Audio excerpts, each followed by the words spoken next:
Hello. হ্যাঁ। হ্যাঁ darling, কেমন আছো? ভালো ভালো, অনেক ভালো। কি খবর?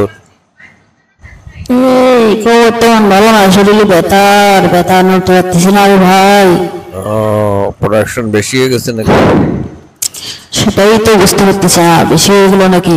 নড়াচড়াও তো করতে পারতেছি না। নড়াচড়াও করতে পারতেছে না? না। ও, জিনিসপত্র সব ব্যথা হয়ে গেছে নাকি? এই মনে হয় তো প্রোডাকশনের জন্য হয়েছে নাকি কাজের জন্য হয়েছে বুঝলাম না। প্রোডাকশন বেশি হয়ে গেছে মানে? হতেই পারে। তুমি যে ইংলিশ কষন দাও, আরে ইংলিশ কষনেই তো সব ব্যথা হয়ে যায়। এই যুগের ছেলেরা যেরকম। ইংলিশ দেওয়া লাগে তাই? হ্যাঁ।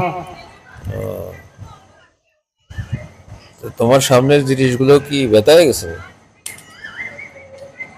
আরে ভাই কইছি না, পুরো শরীর ব্যথা, তো আবার সামনের জিনিস আবার আলাদা করে কি জন্য বলা লাগছে। ও তাই? মেশিনের কি অবস্থা? আছে। মেশিন ঠিক আছে নাকি ভেঙে চুরে গেছে? এদের সময় তো মেশিনে একটু জাম থাকবেই। তা জাম ছুটোতে আসবো নাকি রাত্রেবেলা? না গভীর না, রাতে? আসার দরকার নেই। গভীর রাতে আসে জাম ছুটে দেবো।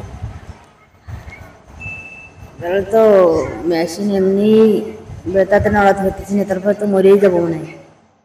তাই? ও,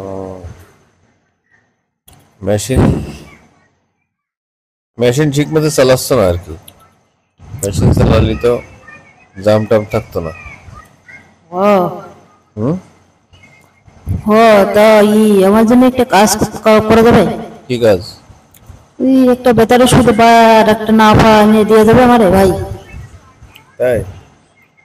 বেতার তো তো দিলাম। নড়তেই পারতেছি না আর। নাফা এক্সট্রা? দিলি হয়েছে, নাফা এক্সট্রা হোক নাফা হোক, সমস্যা নেই কোনো। ও তাই? খেলা তো তাহলে কঠিন খেলা হবে না রাতে? না না, আজকে রাত্রে হবে না। আজকে রাতে হবে না? না। কেন কেন? ব্যথা? ও, দু একদিন যাক। ব্যথার পরে ব্যথা দিলে সব ঠিক হয়ে যাবে। জিনিসটা চলে যাচ্ছে না কোনো জায়গা। ও, মেশিন। তারপরে কি দেখি অবস্থা? এই তো ভালো। খাওয়া দাওয়া হয়েছে? না, খাওয়া দাওয়া এখনো হয়নি। তো এতক্ষণ কি করো? খাবো আনি। ঠিক আছে, রাত 12টার পরে ফোন দিও। আচ্ছা ঠিক আছে। ঠিক আছে। হ্যাঁ ঠিক আছে।